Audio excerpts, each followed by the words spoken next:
बिल्कुल मोदी। नमस्कार, लाइव 7 देख रहे हैं आप। मैं हूं मधुर शील और आज आम बजट सरकार ने पेश किया है। वित्त मंत्री सीतारमण ने पेश किया है और काफी उम्मीदें थी इस बजट से देशवासियों को, आम जनता को और तमाम औद्योगिक घरानों से जुड़े हुए लोगों को भी, और सरकारी नौकरी पेशा वाले, व्यापारिक, मतलब तमाम जितने भी लोग हैं समाज के हर अंग, हर परिवेश के लोगों को ये निगाह थी कि आज बजट में क्या होने वाला है। पिटारा खुल चुका है और पिटारा की सारी खूबियां थी।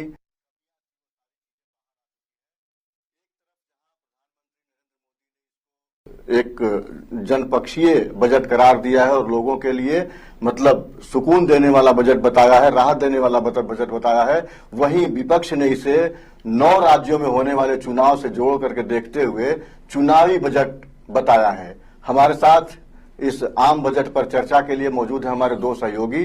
वनिता है हमारे साथ और हमारे सहयोगी हैं राजेश सिन्हा।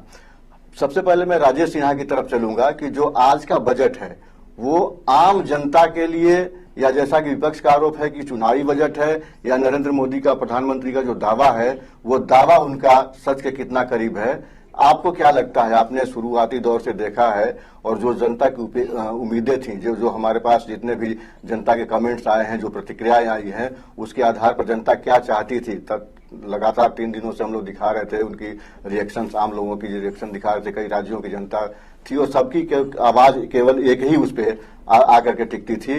वो जो आवाज थी, जो वो जो चाहते थे, जो उनकी उम्मीद थी, उस पर ये बजट कितना खरा उतरने का मतलब कोशिश किया है? मधुर जी, मैं सबसे पहले यही बताऊंगा कि बजट के आने के बाद देश में आम आदमी, कारोबारी या एक भारत का नागरिक कैसे रिएक्ट कर रहा है। अभी मैंने पिछला जो घंटा लोगों का जो रिएक्शंस देखा है अलग अलग जगहों पे, उसमें मैंने ये साफ तौर पे देखा है कि नरेंद्र मोदी अपने मकसद में कामयाब हो गए हैं। उन्होंने एक ऐसा बजट पेश करवा दिया है निर्मला सीतारमण से कि लोग उसमें 10 में से 9-10 दे रहे हैं। कहीं कहीं तो मैंने सुना कि 11 में दे दूंगा, क्योंकि उनका कहना है कि इतना आप लोगों ने टैक्स को कम कर दिया है, इनकम टैक्स के स्लैब्स में ऐसा बदलाव कर दिया है, और जहां 5 लाख तक पहले टैक्स जो था वो नील होता था, इनकम टैक्स आपने 7 लाख कर दिया है। मैंने लोगों को ये कहते भी सुना है कि 2 लाख ने आपने सीधा आपने माफ कर दिया है इनकम टैक्स, अब 7 लाख तक अब टैक्स लगेगा ही नहीं। तो जैसा कि हमने कल भी ये बातचीत की थी, हमने कह रहे थे कि ये एक लोक लुभावन बजट होगा, क्योंकि आपको 2024 दिख रहा है। पहले अभी 9 राज्यों का विधानसभा इलेक्शंस है, जो को हम सेमीफाइनल भी कहते हैं। लोकसभा चुनाव जब होते हैं उसके पहले जब ऐसी 3, 4, 5 राज्यों में जब विधानसभा के चुनाव होते हैं, तो आपको और हमें ये पहले से ये लग रहा था कि बाकी जो 4 साल का जो बजट रहा था और अभी जो बजट आने वाला था, यह अब आ गया है, उसमें काफी बदलाव होगा, काफी चेंजेस होंगे। ये एक पॉलिटिकल बजट होगा और इसीलिए जो विपक्षी पार्टियां हैं वो बार बार यही कह रही हैं आज कि ये तो बीजेपी का बजट है, ये देश का बजट है ही नहीं। बीजेपी ने एक ऐसा बजट दे दिया है जिससे लोगों को तात्कालिक राहत मिल रही है, वो खुश हो रहे हैं और वो वोट देंगे। तो अब बात करते हैं कि इस बजट में ऐसा क्या है। तो इस बजट में जो सबसे ज्यादा जरूरी होता है, जब बजट आता है तो लोगों को महंगाई से राहत होती है। वो चाहते हैं कि महंगाई से हमें राहत मिलनी चाहिए। तो चीजें सस्ती क्या होंगी, अब सस्ती क्या होंगी और टैक्स में क्या कमी आएगी। तो मैं टैक्स के बारे में बात कर चुका हूं कि आपने इनकम टैक्स को 7 लाख तक तो नील कर दिया है, यानी कि अगर मेरा इनकम 7 लाख है तो मैं अब टैक्स नहीं दूंगा। अब बात करते हैं कि सस्ता क्या हुआ है। तो आज के डेट में 24 घंटे आप मोबाइल पर रहते हैं। मोबाइल एक ऐसा गैजेट है जो हर इंसान को चाहिए ही चाहिए होता है। अब मोबाइल फोन सस्ते हो जाएंगे तो जाहिर है कि जितनी भी आबादी मोबाइल फोन को इस्तेमाल करती है वो खुश हो रहे हैं। तो ऐसे कई चीजें हैं जिसमें आम आदमी को राहत मिल रहा है।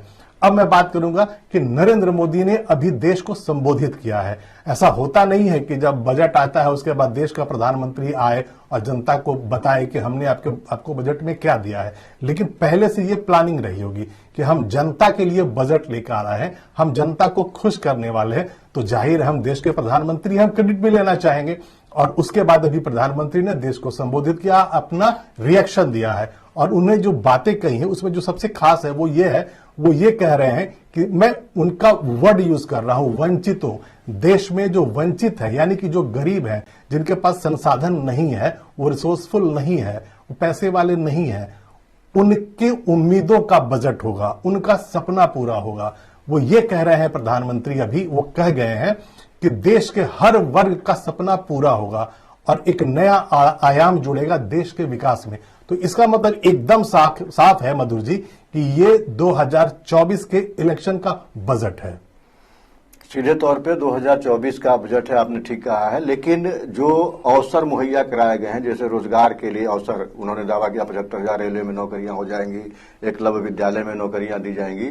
लेकिन 140 करोड़ की आबादी के करीब देश पहुंच चुका है और उसमें 75,000 की नौकरी, जो बेरोजगारों की तादाद है उसमें आप देख लें करोड़ों की संख्या में जो बेरोजगार हैं, और उस तादाद में अगर ये 75,000 या तो विपक्ष सीधा आरोप लगा रहा है कि मतलब, या विपक्ष कह रहा है, आलोचना कर रहा है बजट का, और विपक्ष का ये धर्म भी बनता है, अपना धर्म का निर्वहन कर रहा है कि ये विपक्ष, ये जो है चुनावी बजट है। और आपने भी कहा कि ये 2024 को टारगेट करते हुए ये बजट पेश किया गया है। हालांकि मार्च फिर फरवरी 2024 में बजट एक आएगा जो लोकसभा चुनाव से ठीक पहले होगा।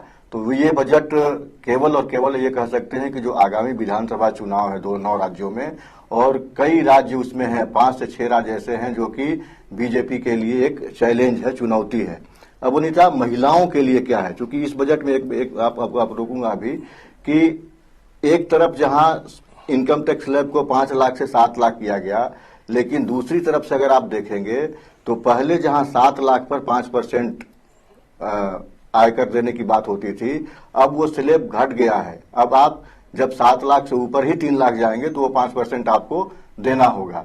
तो ये कहीं ऐसा तो नहीं किया गया है कि एक तरफ से हम आपको दिखा रहे हैं कि हमने टैक्सेशन में रिलीफ दिया है, हालांकि इसका लाभ लोगों को मिलेगा नहीं है। देखिए, मैं यहाँ पे टोकूंगा आपको, क्योंकि लाभ मिलेगा, बिल्कुल मिलेगा। जिसका 7 लाख तक का है इनकम टैक्स, उसको तो देना नहीं पड़ेगा ना। मेरा इनकम अगर मैं वही बता रहा हूं कि इसका लाभ कुछ लोगों को मिलेगा, लेकिन जो टैक्स पेई है रियल में, जिनका कि 10 लाख, 12 लाख, 15 लाख ऐसे आय वर्ग के जो लोग हैं, उनके टैक्स पर उनको कोई रिलीफ नहीं मिल रहा। प्रत्यक्ष रूप से तो मिल रहा है कि 7 लाख का स्लैब माफी हो रहा है, लेकिन अगर उनका 10 लाख है या 15 लाख है तो वो कहीं ना कहीं वो मिला करके उनको उतना ही टैक्स देना पड़ेगा जो आज वो पे कर रहे हैं। खैर, ये अलग की बात हुई। अनीता, महिलाओं के लिए जी क्या कुछ इस बजट में प्रावधान किया गया है? क्योंकि महिला ही वित्त मंत्री ने इस बजट को पेश किया है। जी, जैसे कि आपने बोला, बिल्कुल सही कहा। इस बार निर्मला सीतारमण ने जो अपने पिटारे से जो नई चीजें निकाली हैं बजट के लिए, इस बजट में सभी वर्गों का खास ख्याल रखा गया है। साथ ही महिला, बच्चे और वयस्कों का खास ध्यान रखा गया है। उस हिसाब से ये बजट तैयार किया गया है। कहीं ना कहीं सभी वर्ग जो है वो खुश हैं। तो महिलाओं की जहां आपने बात कही, तो महिला, इससे पहले आपको मैं बता दूं कि जो रसोई की अगर हम बात करें तो वहां पे कहीं ना कहीं राहत मिली है गैस में, मगर महिलाएं वो है, उनका ये कहना है कि कहीं ना कहीं जो चिमनी है उसकी जो चीजें उसके दामों में वो वैसे ही हैं। एलईडी की अगर हम बात करें, पहले एलईडी तो सस्ते थे ही, पहले एलईडी जो है वो सस्ते थे, मगर इस बार शायद हम आपको बता दें कि अगर हम बोलना चाहें, एलईडी सस्ते हुए हैं, और एलईडी सस्ते हुए उसमें क्या हुआ है कि कस्टम ड्यूटी को कम कर दिया गया है। मोबाइल का जो पार्ट्स है ना, उसका भी कस्टम ड्यूटी को कम कर दिया गया है। तो जो इलेक्ट्रॉनिक गैजेट्स हैं, जो आम आदमी के एकदम बिल्कुल आसपास होता है, आपके घर में होता है और आपको जरूरत होती है, तो उनका कस्टम ड्यूटी जो कम कर दिया गया है, जो टैक्स का जो उसमें जो स्लैब था उसको कम कर दिया गया है, जिसकी वजह से ये चीजें अब सस्ती होगी। अब अनीता ने एक चिमनी की बात की, तो चिमनी थोड़ी महंगी होने वाली है। तो जाहिर है गृहिणियां जो है, महिलाएं हैं जो खाना बनाती है, वो नाराज होगी, वो नाराज होगी। देखिए, लेकिन हमारे उसमें चिमनी की उपयोगिता है, लेकिन यह शहरी क्षेत्र में प्रचलन इसका ज्यादा है, और हमारा देश जो है वो गांव का देश है, ग्रामीण भारत है, और वहाँ चिमनियों का इस्तेमाल अब तक मतलब प्रचलन में बहुत आयत के रूप में नहीं आया है। जी। हम बात कर रहे हैं, अब राजेश जी एक गंभीर बात कर रहे हैं कि जिस साइज का बजट पेश किया गया, इसमें जो महत्वपूर्ण हमारे ये मुद्दे हैं एजुकेशन के लिए, कृषि के क्षेत्र में या चिकित्सा के क्षेत्र में, वो जो प्रावधान किया गया है, आपने देखा होगा कि पहले के तुलना में इस बार के बजट में बहुत ज्यादा जो फोकस बजट से, आपने कहा, इसके पहले जो चर्चा हम लोग कल कर रहे थे उसमें ये कर रहे थे कि अब तक इनका फोकस बजट जो है होता रहा है। जैसे डिजिटल इंडिया का बजट था, डिजिटल भारत, उसके बाद आत्मनिर्भर भारत, और फिर लघु उद्योग कुटीर उद्योगों की तरफ पर फोकस करते थे। इस बार का जो बजट है वो कुल मिलाकर के अगर आप देखेंगे तो जिस हेड में जो एलोकेशन या आवंटन या प्रावधान बजट का होना चाहिए था वो शायद नहीं हुआ है। मैं यही बात फिर बोलूंगा कि चूंकि ये 2024 के इलेक्शन को टारगेट करके किया गया है, जैसे होना क्या है कि इस बार जो बजट है वो पूर्ण बजट है, यानी कि नरेंद्र मोदी का जो नरेंद्र मोदी 2 है उसमें ये जो बजट है वो कंप्लीट होगा। अगले साल चूंकि इलेक्शन होगा तो उस वक्त पूर्ण बजट नहीं आएगा। तो इसका मतलब ये होता है, आम शब्दों में अगर कहूं तो, नरेंद्र मोदी सरकार को, निर्मला सीतारमण को अगर देश की जनता को कोई मैसेज देना है, हम आपके भले के लिए पैसे आपको कम खर्च करवाने वाले हैं, हम महंगाई को कम करना चाहते हैं, तो वो ये आखिरी मौका था, क्योंकि उस समय इलेक्शन होगा। जब 2024 में जब ये बजट जब पेश होगा 1 फरवरी को, तो ठीक उसके 2 महीने के बाद इलेक्शन होना है, तो उस समय पूर्ण बजट नहीं आएगा। तो ये आखिरी मौका था और इसीलिए 5 साल पहले से, 4 साल पहले से ये प्लानिंग चल रही होगी कि हम क्या करेंगे कि 2023 का जब बजट आएगा तो हम उसको लोकलुभावन दे देंगे। तो जैसे आपने कहा कि कोई एक मुद्दा, कोई एक सब्जेक्ट पर सेंट्रिक होता था पहले, तो इस बार मुद्दा यह है कि आम आदमी को खुश करना है। मैं सीधे बोलूंगा कि इस बार वोटर को खुश करना है। आपका विधानसभा भी सधेगा, आपका 2024 में भी आपको उम्मीदें आएंगी कि लोकसभा का जो इलेक्शन जब लड़ने जाएंगे तो हम पहले 1 साल से लोगों को इतनी राहत दे देंगे कि लोग खुश हो जाएंगे। अभी तक होता रहा है कि नरेंद्र मोदी सरकार पे, नरेंद्र मोदी पे हमेशा से यह आरोप लगा है कि आप नौकरियां खा रहे हैं, आपके रिजीम में नौकरियां जा रही हैं, इकोनॉमी कमजोर हो रही है, मंदी की तरफ पूरी दुनिया जा रही है। तो ऐसे में आप कुछ नहीं कर पा रहे कि हमारा देश और तरक्की करे इकोनॉमिकली। तो इस बार का जो बजट जानबूझ के ऐसा बनाया गया है कि फील गुड आ जाए। तो ये जो फील गुड फैक्टर देने की बात थी उसमें निर्मला सीतारमण कामयाब रही हैं, क्योंकि सेंसेक्स भी 1000 पॉइंट ऊपर उठ गया। तो इसका मतलब है कि दुनिया को, देश को जो मैसेज सरकार देना चाहती थी उसमें कामयाब रही है। नहीं, सेंसेक्स भी उछला आया है और शेयर बाजार में भी उछाल आया है। जो पिछले कई दिनों से शेयर बाजार थोड़ा असमंजस की स्थिति में चल रहा था, डाउन चल रहा था, लेकिन आज बजट पेश होने के बाद शेयर बाजार में भी उछाल आया है। दूसरी बात यह है कि जिस तरह से हम लोग कई स्कीम्स सरकार ने पहले बंद किया था, आज भी आपने देखा होगा कि देश भर के लोग जंतर मंतर पर राजधानी में ओपीएस को लेकर के, ओल्ड पेंशन स्कीम को लेकर के ये अपनी डिमांड रख रहे थे कि आज के बजट में उस पर भी शायद कुछ सरकार का रिएक्शन आए या कुछ एक्शन दिखे। लेकिन शायद इस नहीं, इन मुद्दों पे कुछ बहुत बड़ा उसमें कुछ अनाउंसमेंट नहीं है। जो 2-3 बातें जो मुझको बहुत अच्छी लगी हैं वो ये है कि इस बार एग्रीकल्चर को थोड़ा सा फोकस कर दिया गया है। ये कहा गया है कि जो एग्रो बेस्ड जो स्टार्टअप्स होगा हम उसको राहत देंगे, हम उसको सपोर्ट करेंगे। तो इसका बड़ा आसान है और बहुत अच्छा ये मामला है कि अगर आप खेती से जुड़ा हुआ कोई स्टार्टअप अगर आप शुरू करना चाहते हैं, जैसे मान लीजिए कि आप पपीते का बिजनेस शुरू करते हैं, आप सीताफल का करते हैं, किसी भी गार्डन से जुड़ा हुआ कुछ भी करते हैं जो एग्रो बेस्ड होता है, अगर आप स्टार्टअप लगाना चाहते हैं, अपना यूनिट लगाना चाहते हैं, तो सरकार आपको सहायता करेगी। सरकार आपको जो बेनिफिट्स चाहिए, जो हेल्प चाहिए वो पूरा देगी ऐसे स्टार्टअप्स को। तो आप एग्रीकल्चर में आपने फोकस कर दिया है। अब दूसरी बात होती है कि भाई नौकरियां नहीं आ रही है, तो एक छोटी सी कोशिश है, हालांकि नौकरियों की जरूरत बहुत बड़ी संख्या में है, लेकिन एकलव्य जो विद्यालय है वहां 38,000 से ज्यादा 38,800 शिक्षकों को नौकरी मिलने वाली है। उसके अलावा रेलवे, जो कि रेलवे हमेशा से नौकरियां देने के मामले में काफी आगे रहा है, उनके पास वर्क फोर्स की जरूरत होती है, तो उसमें 75,000 से ज्यादा नौकरियां मिलने वाली है। तो हालांकि ये बहुत थोड़ा है, 5 साल लगातार, पूरा 9 साल लगातार नौकरियां मिलनी चाहिए थी, और भी सरकारी में नहीं, ऐसा माहौल होना चाहिए था कि हर इंसान को अपनी पढ़ाई पूरी करने के बाद उसको नौकरी मिले, चाहे वो पब्लिक सेक्टर में हो, प्राइवेट सेक्टर में हो या जहां भी हो।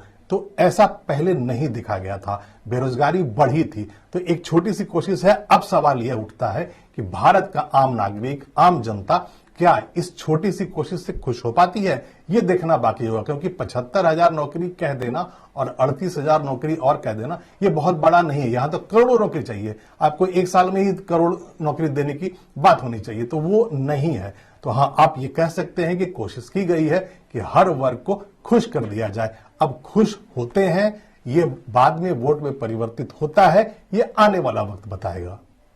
ये बहुत बड़ा देश है, आबादी बहुत ज्यादा है, और उस लिहाज से अगर आप देखें तो आपने देखा होगा पिछले असेंबली इलेक्शन में कि बिहार में नेताओं ने कोई 5 लाख और 15 लाख नौकरी देने का वादा किया था। आज दोनों साथ हैं, अलग अलग वायदे हुए थे लेकिन आज दोनों साथ हैं, नीतीश कुमार और तेजस्वी यादव। तो एक छोटे से राज्य, एक राज्य में, मतलब कह लीजिए बिहार जैसे राज्य में अगर 15 लाख नौकरी देने की बात करते हैं चुनाव से पहले लोग, और देश पे ये इतना बड़ा राज्य है, देश है, उसके बाद 75,000 और 38,000 एकलव्य विद्यालय की तो बात अगर आप देख लें तो ये इनका बहुत देर से कह लीजिए कि नींद खुली है इनकी। एकलव्य विद्यालय पर करोड़ रुपए खर्च हुए ट्राइबल इलाके में। आपको पता होगा जो हमारे 5-6 नॉर्थ ईस्ट से लेकर के 5-6 जो प्रमुख ट्राइबल बहुलता आदिवासी बहुल क्षेत्र जो इलाका है, झारखंड, छत्तीसगढ़, उड़ीसा, आंध्र प्रदेश, तेलंगाना और नॉर्थ ईस्ट के जो राज्य हैं, वहाँ एकलव्य विद्यालय पिछले 10 वर्षों से काम चल रहा है। लेकिन शिक्षक न होने की वजह से वो केवल विद्यालय के भवन ही केवल देखे जा रहे थे, जिसकी चर्चा मैंने कल किया था कि किस तरह से प्लानिंग मतलब गैर योजना मद और योजना मद की बात मैं कल जो कर रहा था। देखिए यहाँ पे सवाल आप बिल्कुल सही कह रहे हैं। यहाँ पे सवाल उठता है जो पिछले के वर्षों से हमने जो देखा है, हम यहाँ सवाल उठा सकते हैं। आपने कह दिया कि हम 38,000 शिक्षकों की भर्ती करेंगे, लेकिन पहले भी ऐसे बहुत सारे वायदे होते रहे जो पूरे नहीं हुए। जैसे अब एकदम बिल्कुल सबके जहन में ये बात ताजा होगी कि 100 स्मार्ट सिटीज बनाने की बात होती थी। आज भी वो 100 स्मार्ट सिटीज नहीं बनी है। तो आपने कह दिया कि हम 75,000 इधर दे देंगे, 38,000 इधर दे देंगे। अब वो जमीन पे उतरेगा कि नहीं? आपने जो आज वादा किया है, अगर सच में आप नौकरियां दे देते हैं तो कुछ लोगों को नौकरी तो मिल ही जाएगी, उनका तो फायदा हो ही जाएगा, लेकिन और ज्यादा करने की जरूरत थी। नहीं, जितनी भी योजनाएं हैं आप देखेंगे पहले, जैसे डिजिटल भारत, कहाँ हुआ डिजिटल भारत? आज आपने नेट की कनेक्टिविटी इतनी प्योर कर रखा है कि देश की राजधानी है दिल्ली, आर्थिक राजधानी है मुंबई, व्यापारिक राजधानी है कोलकाता और चेन्नई। इन तमाम जगहों में अगर आप शहर में एक जगह से दूसरे जगह जाते हैं तो कनेक्टिविटी का प्रॉब्लम है। आप समझिए कि सुदूरवर्ती क्षेत्रों का क्या हाल होता होगा। तो अगर आप चाहेंगे कि डिजिटल भारत हम बना लें तो वो बहुत, उसके लिए आपको पहले होमवर्क करना चाहिए, फिर तमाम तरह की घोषणाएं करनी चाहिए।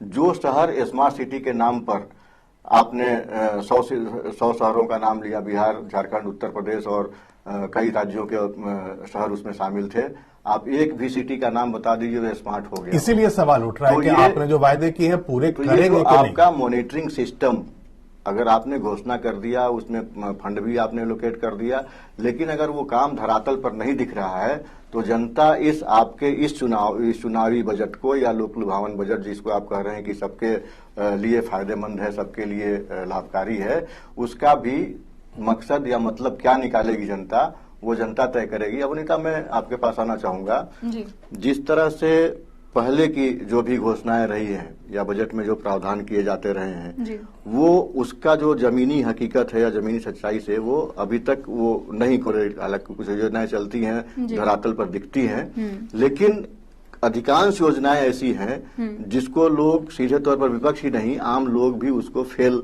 बताते हैं।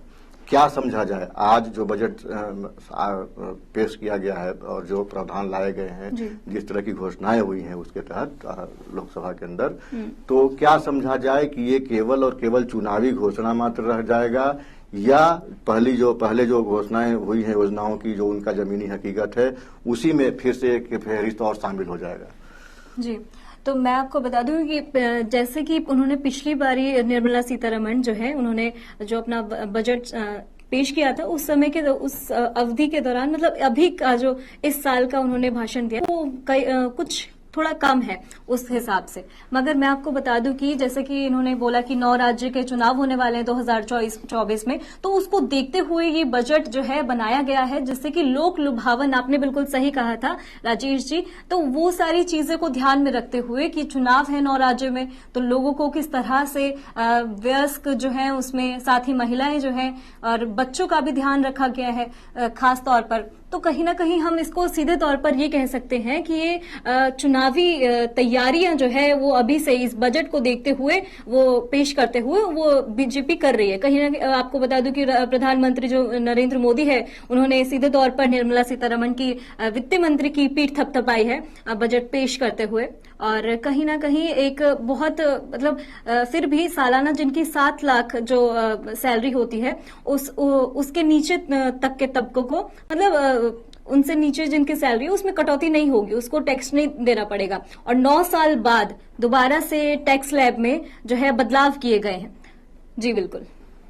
रमेश जी, मेरे सवाल का जवाब नहीं आया, मतलब मैं आपकी तरह आपसे जानना चाहूंगा कि क्या पहले की जो योजनाएं या बजट में घोषणाएं 2014 से लगातार जो होती रही हैं, आज के बजट में जो घोषणा की गई है उसका भी हस्त्र वही होगा या उससे इतर होगा? क्योंकि चुनाव है, अब इसी वर्ष चुनाव है, तो ऐसा तो नहीं है कि आज बजट में पेश तत्कालिक रूप से चुनाव है, कई महीने मतलब 2-4 महीने में ही चुनाव की अधिसूचना जारी होने वाली है कई राज्यों में।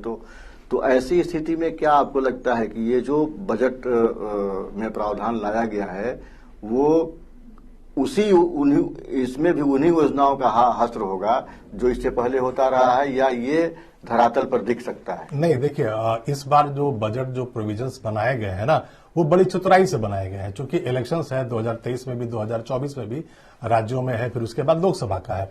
तो इस बार जैसे पहले हम 100 स्मार्ट सिटीज की बात कर रहे थे, तो वो वाले उस तरह के जो प्रोविजंस है वो जो थोड़े बहुत इसमें डाले भी गए हैं, जो आने वाली योजनाओं के बारे में है, लोगों का ध्यान उस पर नहीं रहेगा।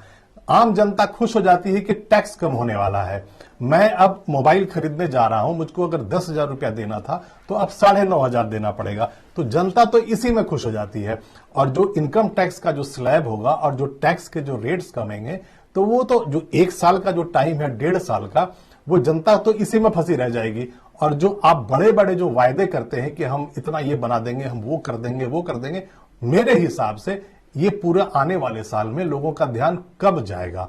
और हो सकता है इसीलिए जानबूझ के आम जनता को, एक आम आदमी को खुश करने के लिए इस तरह के प्रोविजंस बनाए गए हैं। कुछ तो बजट में ऐसा होता है, कुछ दीर्घकालिक योजनाएं होती हैं, कोई शॉर्ट टर्म होती हैं, लेकिन जिस तरह से प्रधानमंत्री ने दावा किया कि वंचितों का, जो समाज के आखिरी पायदान पर लोग हैं, उनके लिए लाभकारी है बजट, क्या कुछ खास उन्होंने किया है? जैसे हम कल भी चर्चा कर रहे थे कि बिलो पॉवर्टी लाइन, ये लाइन कब खत्म होगी? क्या इस तरह का प्रावधान किया गया है कि गरीबों का उत्थान हो, जो समाज में वंचित लोग हैं, जिनकी बात नरेंद्र मोदी कर रहे हैं, प्रधानमंत्री कर रहे हैं, क्या उनके उत्थान की बात, कोई कारगर ऐसी योजनाएं, कार्य योजना कुछ तैयार इसमें दिखता है आपको? देखिए, प्रधानमंत्री का एक अपना सोचने का तरीका है। उन्होंने 1 साल के लिए 80 करोड़ लोगों को फिर से खाना देने का ऐलान कर दिया है। और अभी जो बजट आया है उसमें भी ये प्रोविजन है कि हाँ, उसके लिए पैसा इतना एलोकेट कर दिया गया है। तो जो गरीब हैं, जिनको आप मान रहे हैं कि वंचित हैं, कम पैसे वाले हैं, उनको तो सीधा मुफ्त खाना ही दिया जा रहा है। तो अब उन्हें और चाहिए क्या? वो तो चाहेंगे कि उनको आप फ्री खाना देते रहिए। पहले भी आपने 2 साल दिया है, 1 साल आप और देंगे तो वो तो खुशी रहेंगे कि बैठे बैठे खाना मिल रहा है। तो उनको तो आपने साध लिया है। अब जो बाकी जो बचते हैं, छोटे छोटे कारोबारी हैं, उनको आपने टैक्स में ये बदलाव कर दिया है, वो खुश हो जाएंगे। जो चीजें हैं, आप खिलौनों की बात करते हैं, अगर आपके बच्चे छोटे हैं, आप खिलौने खरीदते हैं तो उसकी कीमत कम गई है। साइकिल, आम आदमी, एक गरीब आदमी साइकिल चलाता है, साइकिल की कीमतें कम होने वाली है। तो जाहिर है सिगरेट महंगा होने वाला है। जिनको नशा करना है उनको ज्यादा पैसे देने हैं। लेकिन अगर आप कम पैसे वाले हैं, आप कामगार हैं, आप कारीगर हैं, काम करने कहीं जाते हैं, तो आप साइकिल से जाते हैं। स्टूडेंट है, आपको साइकिल चाहिए, आप साइकिल चलाएंगे तो वो सस्ता हो रहा है। यानी कि तभी मैं बार बार कह रहा हूं कि इस बजट का सीधा निशाना 7 राज्यों का चुनाव और आने वाला लोकसभा चुनाव है। जिस तरह से मतलब वंचितों को साधने की कोशिश की गई है, मुफ्त का अनाज दे करके, मुफ्त का खाना दे करके, क्या इससे उनका उत्थान हो जाएगा? मैं बार बार यही दोहरा रहा हूं। नहीं, बिल्कुल नहीं होगा। लगातार ये दोहरा रहा हूं कि बिल्कुल नहीं होगा। दीर्घकालिक योजना या शॉर्ट टर्म योजना जिससे वो स्वावलंबी बन सके और उनको ये दान लेने की जरूरत ना पड़े।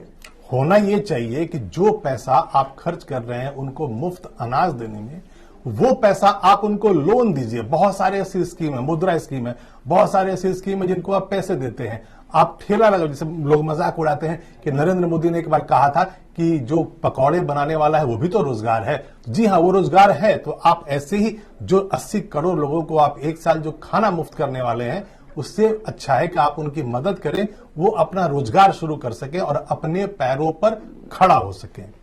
तो कुल मिलाकर के हम ये समझ सकते हैं कि जिस तरह से चुनावी वर्ष में चुनावी बजट ही आता है, लोक लुभावन बजट ही आता है, तो कमोवेश वही बजट है। कोशिश सरकार की तरफ से पूरी तरह से ये की गई है कि जो आम जनता है या जो प्रधानमंत्री कह रहे हैं वंचितों की जहां बात कर रहे हैं, उनकी निगाह में यही है कि अगर हम मुफ्त राशन दे रहे हैं उनको, तो वो उनका उसको उत्थान से जोड़ करके देखा जा रहा है। लेकिन सच्चाई इससे इतर है। वो भी चाहते हैं कि हम स्वावलंबी बने, हमारे पास भी स्वरोजगार हो। उसकी बात इस बजट में अब तक नहीं है। हो सकता है आने वाले दिनों में, आने वाले जो दूसरे साल के जो बजट होंगे, उसमें ये वंचित लाइन और गरीबी रेखा नाम की जो शब्द है ये डिक्शनरी से हटाने की कोशिश सरकारें करें, और यही उम्मीद की जानी चाहिए। अभी की इस चर्चा में बस इतना ही। दीजिए इजाजत, नमस्कार।